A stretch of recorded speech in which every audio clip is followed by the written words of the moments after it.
I'll begin the class officially with a different sort of demonstration. I want to just show you one of the change blindness studies that has been done in the real world.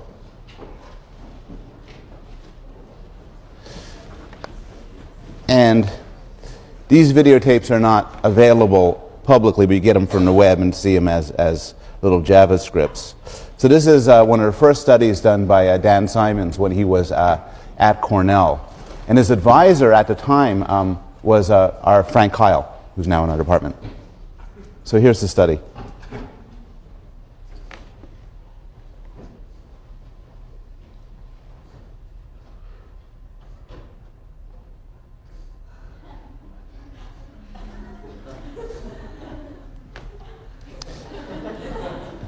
And you don't notice it. Change blindness is one of the more striking phenomena discovered by laboratory scientists and by psychologists. But it's important to realize, to get away from the sort of surprise of the gorilla and the fact that it's hard to see the object that's flickering, and appreciate the big moral of this, because the big moral of this is actually, I think, striking and quite important. You think right now that you're perceiving the world. I look down on you and I think I have a whole sense of where everybody is. I can't see everybody perfectly in back, you're kind of far away and blurry, but there's a sense in which I have a world around me. Similarly, if I'm to close my eyes for a second, everything just remains, and I can sort of remember some of the things that are there. That's really good sound localization by me.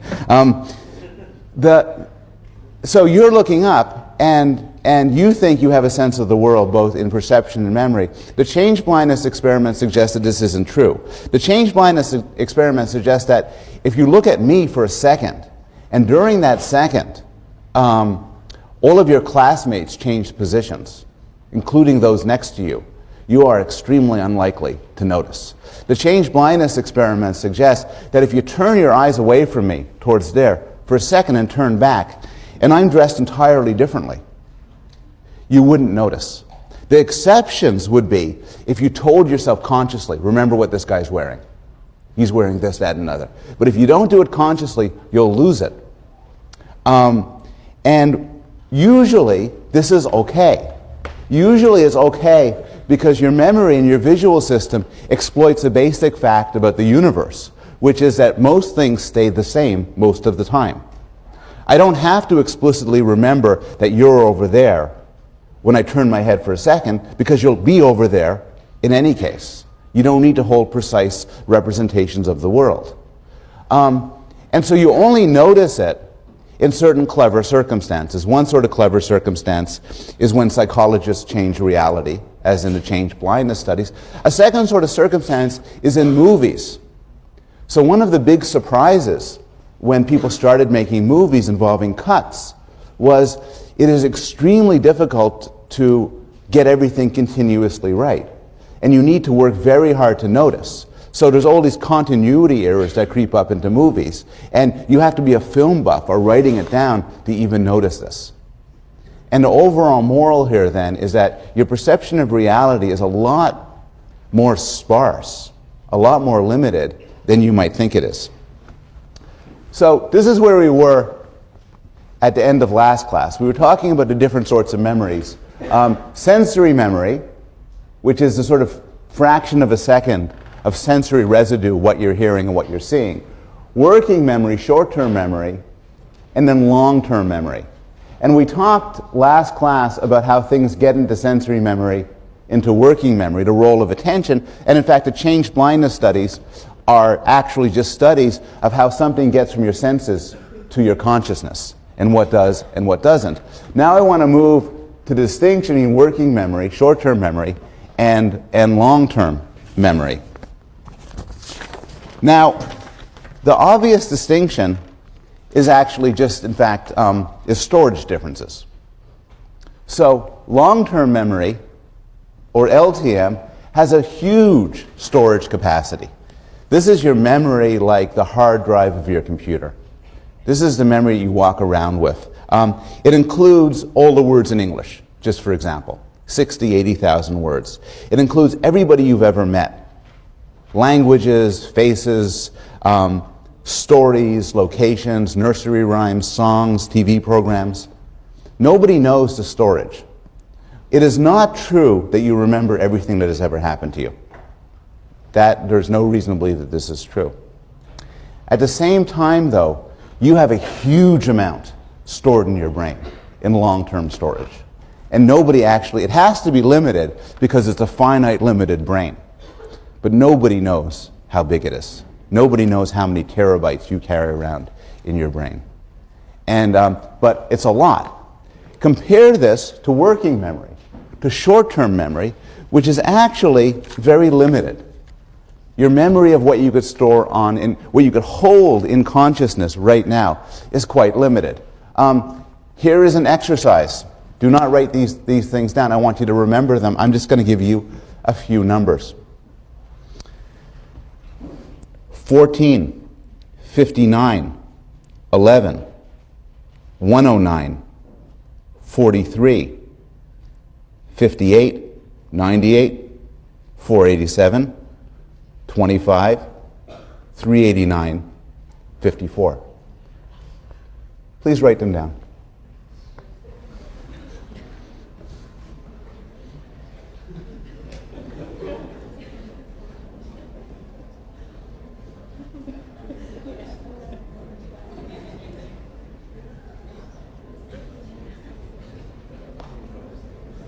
View this as an IQ test, if that would relax you.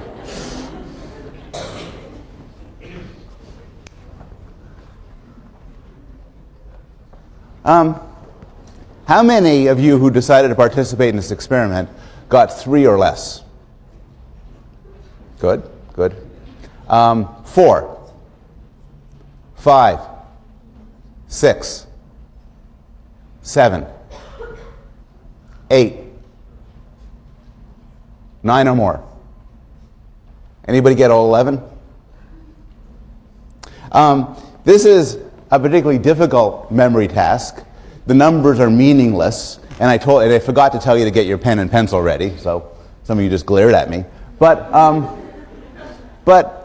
under normal circumstances, the cognitive psychologist George Miller said that suggested that the standard memory storage of short-term memory is 7 plus or minus 2.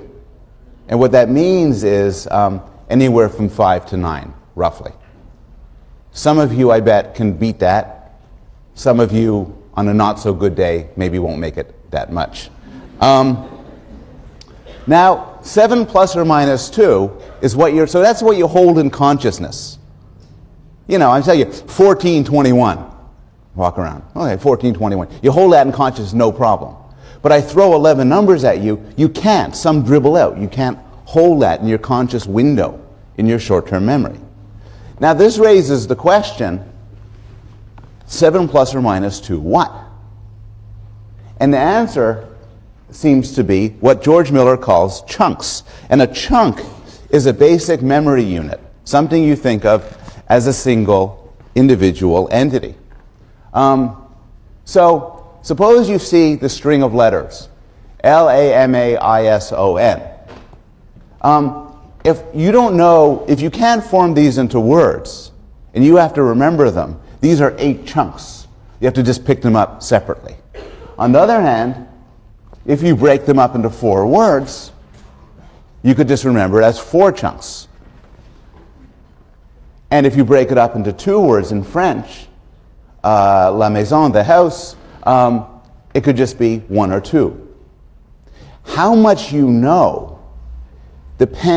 affects how much you memorize, how much you could store in memory, because it affects what counts as a basic unit of memory. And there's all sorts of examples of this.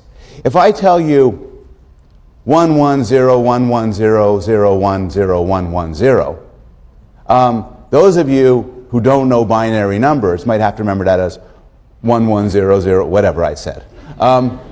Those of you who are computer scientists or mathematicians, or for whatever reason know binary numbers, could convert into a single binary number, Anybody know what the number is?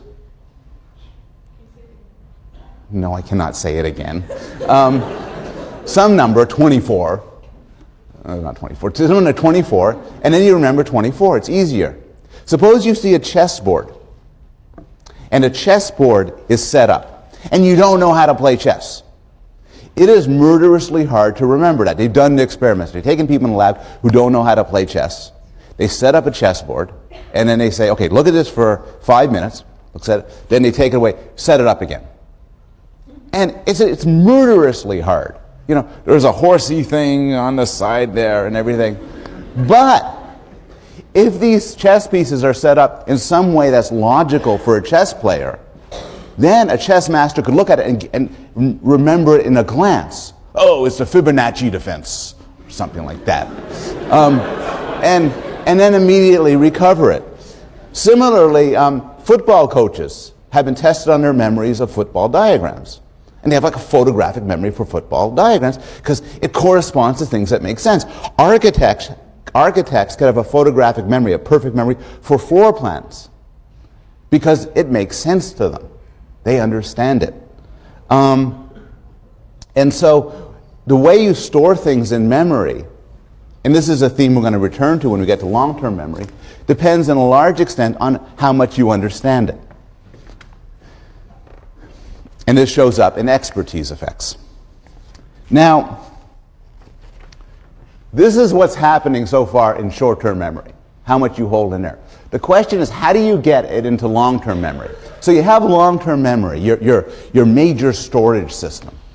How does information get from your consciousness to long-term storage? Well, there's one way which sort of works sometimes, but not very well. And it's called maintenance rehearsal. Suppose I said, you have to remember this number, this string of numbers. And if you remember it in 20 minutes, you will get $1,000. And the string is my phone number when I was a kid. I'll include the area code 514-688-9057. Now, if you tell that to a 4-year-old, what 4-year-old say? I'll remember it. And then you ask them, what did I just say? Well, I don't know. If you tell it to an act, because you know something. If a lot depended on it, you would know to do something. What you would do is you'd say to yourself, 514-688-9057, 514-688-9057, 514-688. You'd rehearse in your head over and over again. The problem is you could hold it as long as you can do that.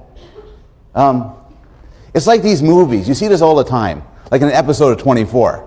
You know, Jack, call CTU and tell them Agent 11 is trapped in there. And I can't even remember this. But the way to remember it is you just got to repeat it over and over again in your head. But this will not typically get things into long-term memory.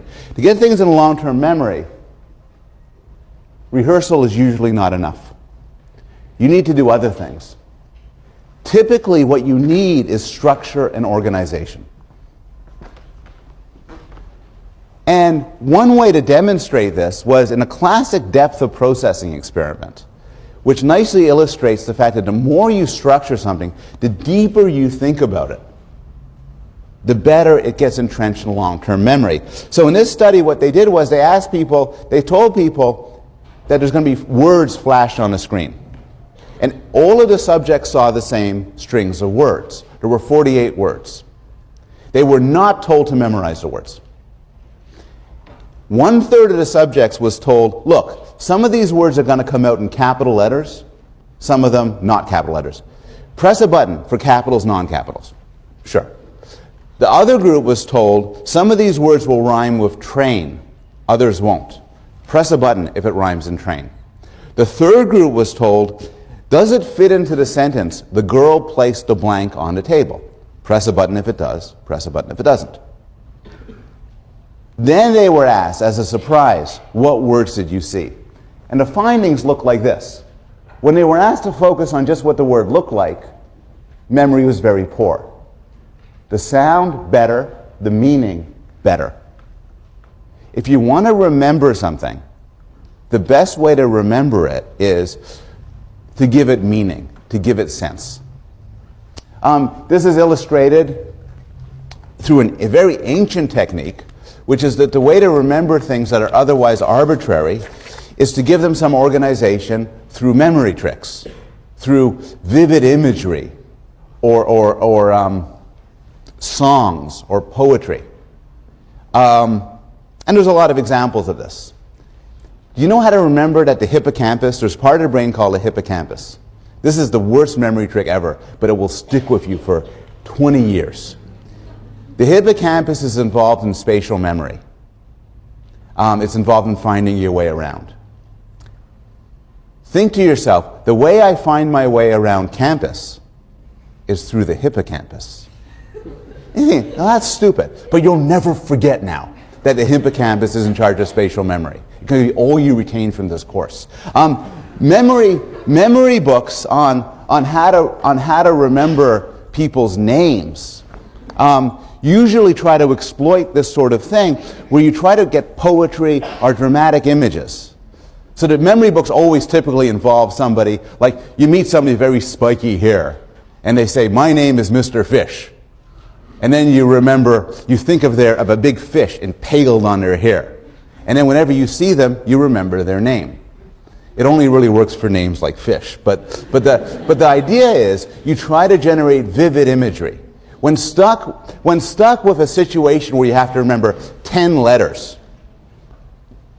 turn it into a song, or a dirty poem, where each of the letters is the first words of it. When having to remember something that seems totally arbitrary, try to figure out a grand and obscene image that will come to mind easily. And these are one way to get things into memory. At a deep level, though, the way to get things into memory, and this applies to this course no less than anything else, is by understanding it. I'm going to read you something, and I want you to try your best to remember what I tell you. These are not going to be strings of numbers. This is going to be a series of sentences. A newspaper is better than a magazine. A seashore is a better place than the street. At first it is better to run than to walk. You may have to try several times. It takes some skill, but it's easy to learn. Even young children can enjoy it. Once successful, complications are minimal. Birds seldom get too close. Rain, however, soaks in very fast. Too many people doing the same things can also cause problems. One needs lots of room. If there are no complications, it can be very peaceful. Finally, a rock will serve as an anchor. If things break loose from it, however, you will not have a second chance. And here's what I said. This is murderously hard to remember. Now try it. Knowing what this is about, being able to put a context to it, helps the memory and helps it come to mind. Okay. So this is about how to get information into your memory. How do you get information out? So, it's exam period. You got the stuff presumably into your head. You have to get it out. You have to retrieve it. There's a court case. You have to recount the crime that you witnessed. You see somebody and you want to know his or her name, and you heard it. You just have to get it out. Well, how do you do that? Well, there's retrieval cues. Retrieval cues make sense. Retrieval cues are just things that have been associated with what you're trying to remember. If I have to remember to replace the windows, when I walk into my living room and see that a window's cracked, that will remind me to replace the windows. If I had a lunch date with you and forgot about it, when I see you, I go, oh yeah, we were supposed to get together to have lunch. Retrieval cues bring things back. But it's a little bit more complicated than that. There's a more general relationship between encoding and retrieval called the compatibility principle. And what this means is you're much better to remember something in the context in which you have learnt it. And this is also known as context-dependent memory and state-dependent memory. It's illustrated by one of the strangest experiments in the history of psychology, where they had people on a boat, And then they had them scuba dive underwater. And they taught them things either on the boat or underwater, like with things that they held up. And then they tested them later. And it turns out that you'll remember it better if you're tested on it in the context in which you learn it. And it might be because then the retrieval cues help bring it back. But it's more general than that. If you have to remember something you learned in this class, you will do better if you try to think about the room in which you learned it in. You will do better on your final exam if you were to take it in this room than if you were to take it in another room. Because being in this room will bring back the cues. It's not just the environment.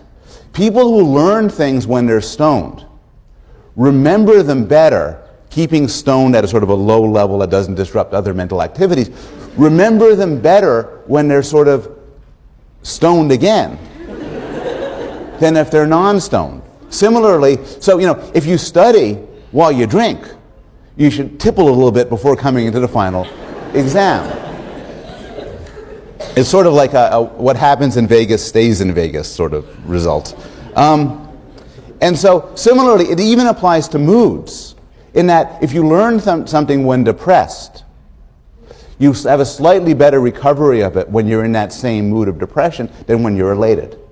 And the idea is that part of what memory is, part of recovering memory is getting back your original context in which you learned it. Elaborative rehearsal and retrieval involves the connections between different things. Elaborative rehearsal is that the more you think about something, the easier it is to remember. If you have to remember something, try to connect it to as many things as possible. Think of an image. Make a joke out of it. Imagine how you would explain it to somebody else. Imagine what the world would be like if it wasn't so. And the idea is that this sort of thinking about it makes connections in your memory from that thing you have to learn to other memories, and so makes it easier to recover. Elaborative retrieval refers to a finding that when you want to get something back out of memory, people tend to give up too soon. It turns out that there's a lot of stuff that's in your memory, but it needs work to extract. It needs various sort of searching strategies. One study asked people who were considerably older than you to remember their high school classmates. And in the first pass, people were terrible. Maybe they had a couple of friends they kept in touch with, otherwise pretty bad. And this is a good experiment because you could use high school yearbooks to judge whether or not they get it right. But then what you do is you tell the person, look, keep trying. Who was your teacher? What sort of clubs did you belong to? What sort of sports did you participate in? How did you get to school? How did you get from school? What did you do during lunch? What did you do during break? And you keep you know, have any friends whose last name began with B, with C, with D? And you keep pushing and pushing and pushing. And over the span of time, things come back. Again, it's not true that you never forget. There is honest to God forgetting. But sometimes you think you forget, and it's because you haven't looked long enough. There's a real physical notion of searching for the right answer. We've talked about retrieval. Every class I've given, somebody asks, either in class or by email, what about déjà vu? And déjà vu is a feeling that an event has happened before. So you're looking at me and I'm lecturing, you said, I've heard this before. I know this before. You see somebody and say, I've been in this situation before. This is not evidence for psychic powers, which many people say it is. But nobody really knows why this exists. We know, and this is a clue, it's worse with frontal lobe damage. If you get damage to this part of the brain, you get a lot more déjà vu experiences. I asked some experts in memory, including Marcia Johnson, who's chair of our department, what the best explanation for déjà vu is. And the answer she gave, said one big theory, goes like this. Deja vu is a feeling that has happened before. The answer is, it has happened before. It's happened half a second ago. And so, what happens is sometimes there's a glitch, a disturbance in the force. I don't know. There's a glitch.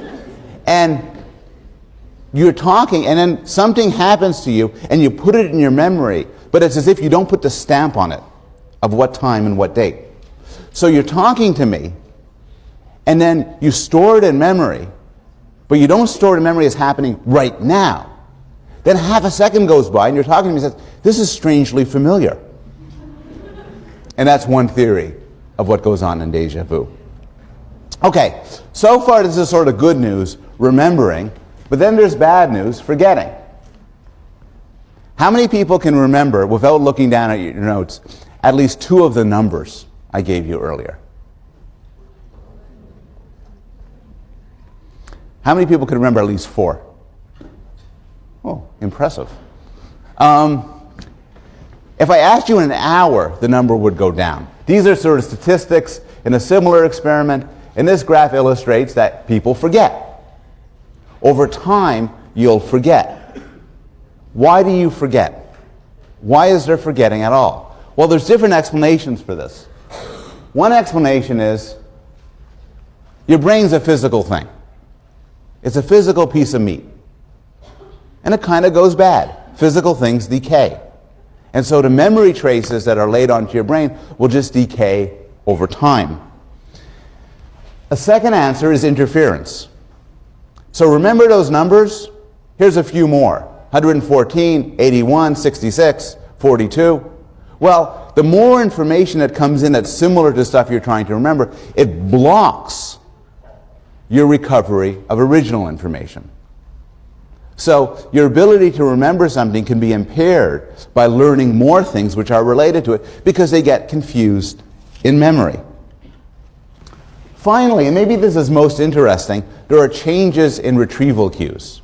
So the more time goes by, the more the world changes. And if your memory is to some extent dependent on cues bringing it back to life, then the change in retrieval cues can make it more difficult to recall certain things. This leads to a puzzle where there's considerable scientific debate over the case of childhood amnesia. And the case of childhood amnesia is doesn't refer to when a child gets brain damage, gets amnesia. What it refers to is people have a difficult time recovering very early memories. I want people to just take a second and try to think back on what your first memory is and roughly how old you were.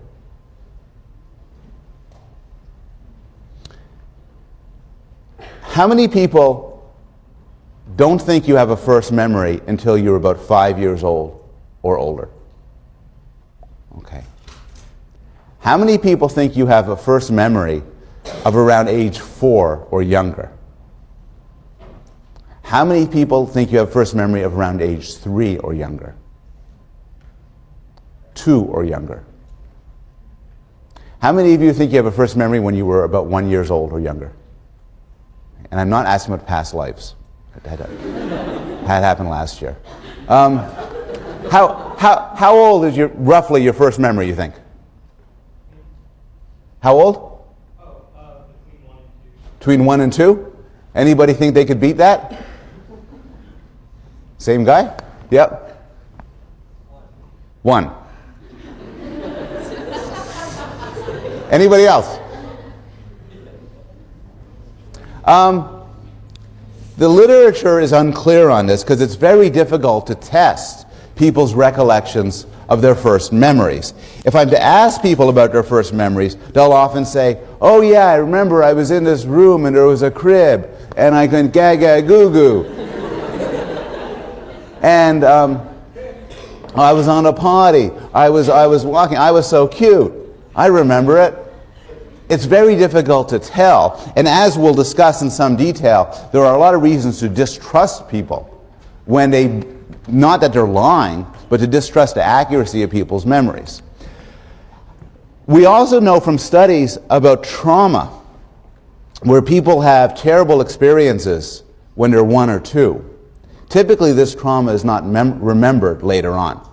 People know of trauma because they're told about it, but they don't typically remember it with any accuracy. Even children, older children, don't remember back beyond that age. Nobody knows why childhood amnesia occurs. Nobody knows why it's very difficult to recover memories before about the age of 3. One theory is that the retrieval cues change radically. I had a friend of mine who's a clinical psychologist, and he suggested a new form of therapy where they make these giant tables and chairs, and then they bring you into the office, and you're standing at these giant tables and chairs, and all these memories of being a baby would come flooding back. And he dropped out of the field. And really, but it's such a cool idea. Some people think language is to blame. So, a child, a baby, starts out with no spoken or sign language. Language comes to be learned at around 1, 2, and 3. And it might be that the learning of a language reformats your memory. And once the memory is reformatted, it can't go back to the previous state prior to language. In the end, it could be neural maturation. It could be that there's memory parts of the brains grow around age 2 or 3 that just weren't there prior to that. And nobody really knows. It's a fascinating research area why about memory changes early on. Another case of memory failure is brain damage.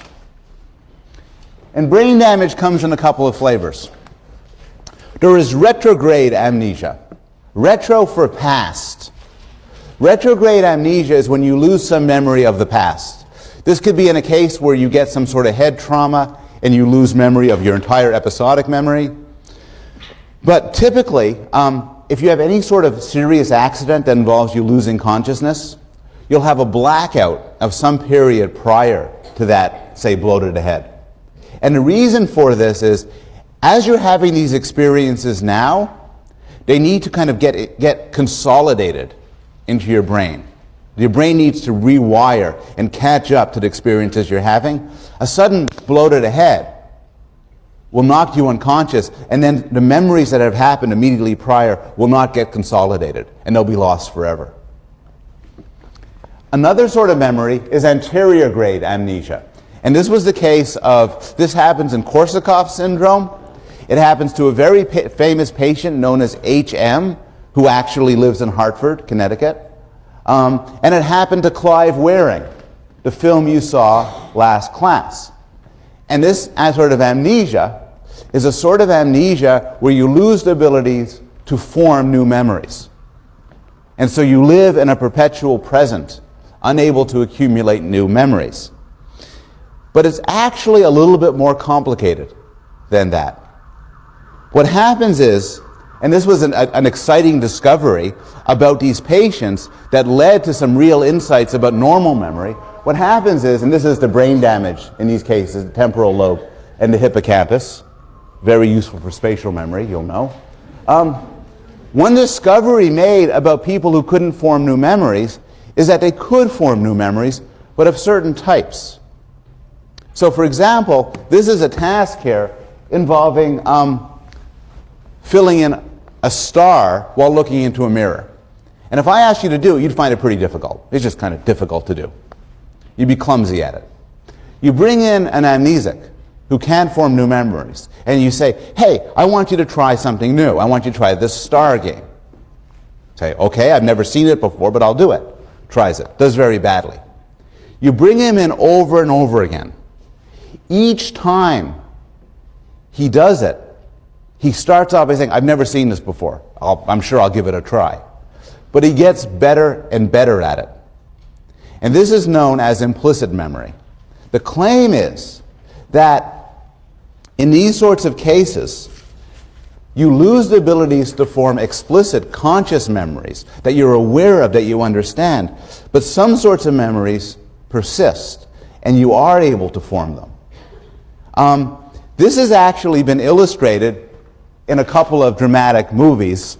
One of them, a very bad dramatic movie, where Drew Barrymore loses the ability to form new memories and somehow falls in love with Adam Sandler.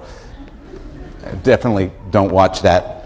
But a very good movie called Memento, which is about a character who loses his ability to form new memories while trying to track down his wife's killer. Memento is a movie which is fascinating because it's told backwards. But throughout Memento, there's another story told forwards. And I like this story because it very dramatically illustrates what does and what is and is not impaired in cases of severe memory damage. So I'm going to show you a couple of clips that illustrate the dissociation from Memento. Those of you who've seen the movie know that this ends up quite tragically for Sammy. Highly recommend the movie. We've dealt right now with two sorts of failures of memory. One is everyday failure of memory, when you forget. How many of you remember 3 or more of the numbers I originally presented? Yeah? Go ahead. 14, 59, 11. Is that right? Yeah. Fine. 9. I'm going to ask you again in a month. Well, people are supposed to forget. And some things you will forget. That's normal forgetting. A second case is forgetting due to brain damage. Forgetting due to brain damage is exotic and unusual. But it's interesting in that it illustrates some more general themes about how the mind works. Remember, one theme of this course is we're going to look at exotic cases, like the case of Clive Waring. Not just because they're interesting in their own right, but sometimes by looking at the extremes, we could learn something about how normal people's normal intact minds and brains work. The third case of forgetting is more interesting, and it actually, well, I want to do a little trial here. What I want to do is I want you to listen to 3 children describe an event that happened. I want you to come to your own guess. Imagine you were a judge. You were a child care worker. You wanted to see, I want you to come to your own guess about who you believe and what you think happened. You've heard 3 children. Who do you believe? Who believes, there's 3 of them, 1, 2, 3. Who believes the first one? Who believes the second one? Who believes the third one? Sort of an even split.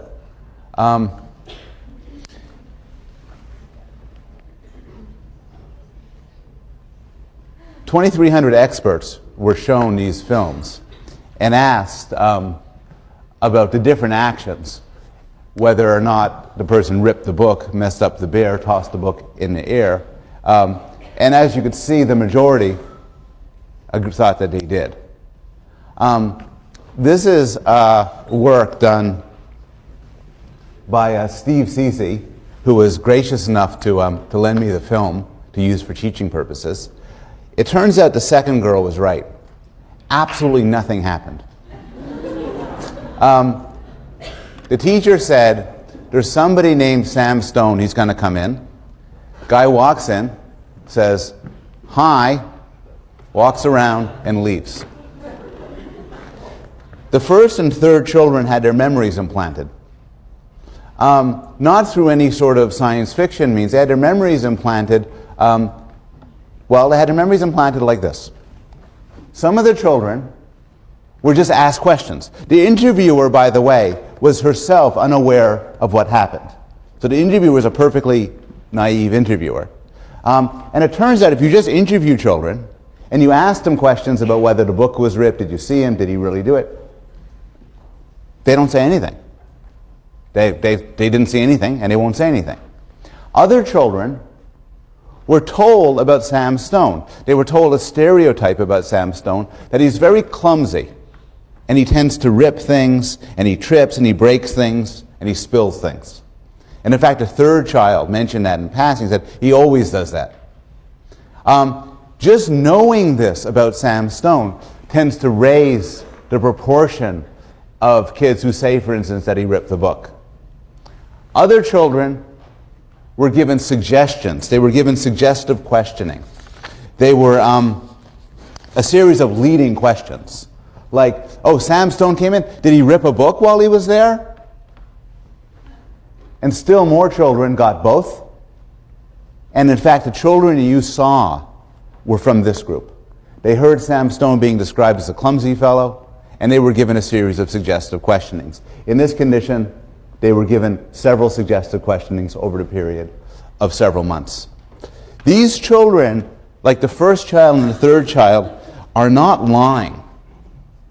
They honestly believe that Sam Stone came in and did these things. Also, they believe it, and they're so convincing in their belief that experts, including police officers and child caseworkers and judges and lawyers, find these children to be extremely believable. And I think they probably find them to be extremely believable because the children are not lying.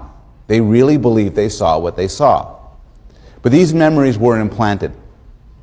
And Cece and many other investigators study how memories can be implanted in people's minds through suggestion and through leading questions. It turns out that the same sort of experiments and same sort of research has been done with considerable success in implanting false memories in adults. There are dramatic cases of people remembering terrible crimes and confessing to them when actually they didn't commit them. And this is not because they are lying. It's not even because they're in some obvious sense deranged or schizophrenic or delusional. Rather, they have persuaded themselves, or more often been persuaded by others, that these things have actually happened. Psychologists have studied in the laboratory how one could do this, how one can implant memories in other people. And some things are sort of standard. Suppose I was to tell you a story about a trip I took to the dentist, or a visit I took to, or a time when I ate out at a restaurant. And I'm to omit certain details. Like I omit the fact that I paid the bill in a restaurant. Say, oh, I finished the meal and then I went home. Still, you'll tend to fill in the blanks. You'll tend to fill in the blanks with things you know. So you might remember this later saying, oh yeah, he told me he finished eating, paid the bill, and left. Because paying the bill is what you do in a restaurant. This is benign enough. You fill in the blanks. You also can integrate suppositions made by others. And the clearest case of this is eyewitness testimony. And the best research on this has been done by Elizabeth Loftus, who has done a series of studies, some discussed in a textbook, showing how people's memories can be swayed by leading questions. And it can be extremely subtle. In one experiment, the person was just asked, in the course of a series of questions, shown a scene where there's a car accident, and asked either, did you see a broken headlight? Or did you see the broken headlight? The presupposes there was a broken headlight. And in fact, the people asked, did you see the broken headlight, later on are more likely to remember one. It creates an image and they fill it in. In another study, she would show film segments and then ask, did you see the children getting on the school bus? Now there was no school bus. But people who hear that question later on when asked, did you see a school bus in the film, are more likely to say yes. In another study, she would show people film segments and ask them either, how fast were the cars going when they hit each other? Or, how fast were the cars going when they smashed into each other? A week later, she'd bring people back into the laboratory and ask, did you see any broken glass? Those who hear smash tend to see the broken glass more than those who hear hit. Because the question has changed their memory, making it more of a dramatic event. Hypnosis is the clearest case where where there's a sort of reconstructive effort led as a result of leading and probing questions. Some of you are readily hypnotizable, and you can be hypnotized. And what we would learn about a past event from hypnotizing you will not necessarily be inaccurate. What hypnotizing does is it makes people very willing to cooperate. Unfortunately, it isn't as if there's a memory storage there where you could just go through and look, as in the movies where you just say, what's the license plate? The person's hypnotized, and then the flashback comes in, and then they zoom in on the license plate. Memory doesn't work that way. What happens is, what somebody will do in a hypnotizable state is, they'll be very eager to please the hypnotist, and so they'll make stuff up. And people under hypnosis just make stuff up, and they do very enthusiastically and very believably make stuff up. This is particularly the case with hypnotic regression. When we ask you to go back to your 6th birthday party, for instance. And what's great as a developmental psychologist is, if I ask you to go back to your 4th birthday party, and you're hypnotizable, you'll be just like a 4-year-old. Except you won't be like a real 4-year-old. What you'll be like is an adult's notion of what a 4-year-old is supposed to be. In fact, this has happened in the extreme case with hypnotic regression, where people claim to speak languages like from ancient Egypt. And linguists love these studies because of course you don't really sound like you're speaking a language from ancient Egypt. What you sound is like a North American who believes he's speaking a language from ancient Egypt. So, and so what it makes you is, hypnotism brings out the actor in you. It makes you want to give a persuasive account of what happened. And so hypnotism is just an extreme form of what normally happens in eyewitness testimony. Repressed memories. We could devote a class, we could devote a semester to the very heated debate in the United States, mostly, about repressed memories. There are many adults who have claimed to have experienced traumatic sexual abuse.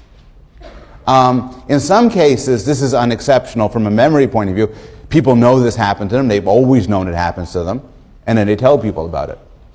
But there's a subset of cases where people have had no memory up to a point of what happened to them. Then they go to a psychologist or psychiatrist.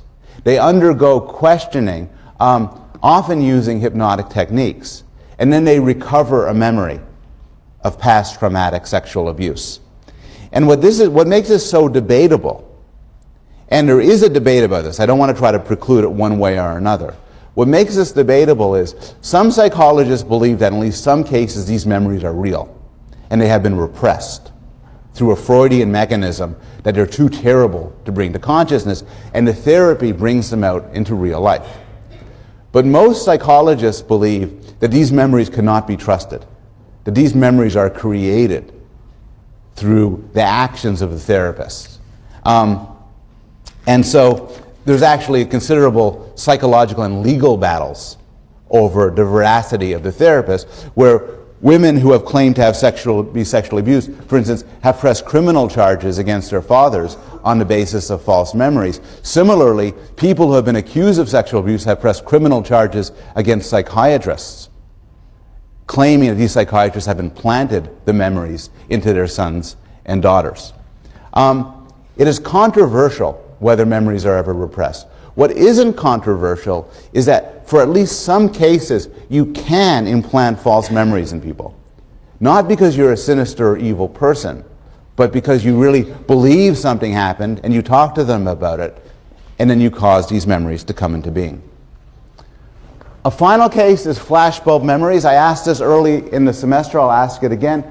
How many of you remember where you were on September 11, 2001? Is there anybody who doesn't remember where they were on September 11, 2001? It would be interesting. It's a socially relevant event. But here's the problem with these flashbulb memories. Flashbulb memories are the idea that these memories being so vivid, and they are vivid for many of us, exactly where we stood, what happened. Well, they can't really be trusted. And here's why not. Because they're such important events, I bet many of you have actually heard the question before, where were you on September 11th, and talked about it. What happens in these conversations is stories change. I have my event, I knew where I was on September 11th, my wife knew where she was, but I spent as much time listening to her talk about it as I spent time me talking about it, and now maybe my memory is actually of her experience and not mine. It's not, for all of these cases, the temptation you have to resist is saying, yes, I know memories can be swayed, I know they could be distorted, everything, but you see, I really am sure that happened. You have to resist that temptation because there are so many cases we know, including the tape of the girls that we just saw, where people are entirely sure things happened and we know full well that they didn't exist. Being sure is no guarantee that a memory isn't false, reconstructed, or even implanted. So this part of memory has three main morals. There are many types of memories. I talked about short-term memory, long-term memory. I talked about implicit memory and explicit memory. These are sort of separable sort of memories. You could break one while having the other one impaired. Arguably, there are brain systems dedicated to memory for faces, memory for everyday objects, memory for spatial locations. The key to remembering is organization and understanding. Introduction to X courses, including Introduction to Psychology courses, are among the hardest courses at Yale. And the reason why is there's just a lot of material that is diverse, and you have to command each aspect separately. The easiest courses at Yale tend to be highfalutin seminars, where you kind of have enough of a background that everything can be clear and understandable. The more you understand something, the easier you'll remember it. And finally, you can't trust some of your memories. Your reading response for this week is you have to use your powers for good and not for evil. Though if you manage to succeed at this, I will be very impressed. But you have to describe, based on the lecture materials and the readings, how to implant a false memory.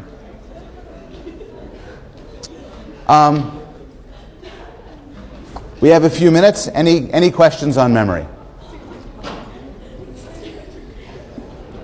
Yes? I have a question about, for example, if you play musical instruments. Hey, please. If you play a musical instrument like the piano, you don't remember every time you're playing the keys that you put on. Yeah. Is that like long-term sensory memory? The example is, what sort of memory is it when you know how to play the piano? And it's a very good question. It is long-term memory, because you might know how to do a concerto or a song, and you have it stored in your head, you carry it around with you. You'll remember it a year from now, 2 years from now. It is long-term memory, but it is also an excellent example of implicit memory, because you know how to do it, but you could do it unconsciously without attending to it. It's not sensory, but it's as if, put it crudely, that your fingers know, and not your mind. We have time for one more question. Yes? The question is about photographic memory. There are a lot of claims about photographic memory. My understanding is they do not tend to be substantiated. Sometimes photographic memory, and this came up when we talked about autism a few classes ago, is linked with savant-like skills. People have severe impairments in some ways, may have photographic memories in others. I am not convinced that photographic memory, in a sense that you see something, you take a picture of it, you hold it in memory, really exists. I think there may be one or two case studies that suggest it might be real, but I think it's controversial.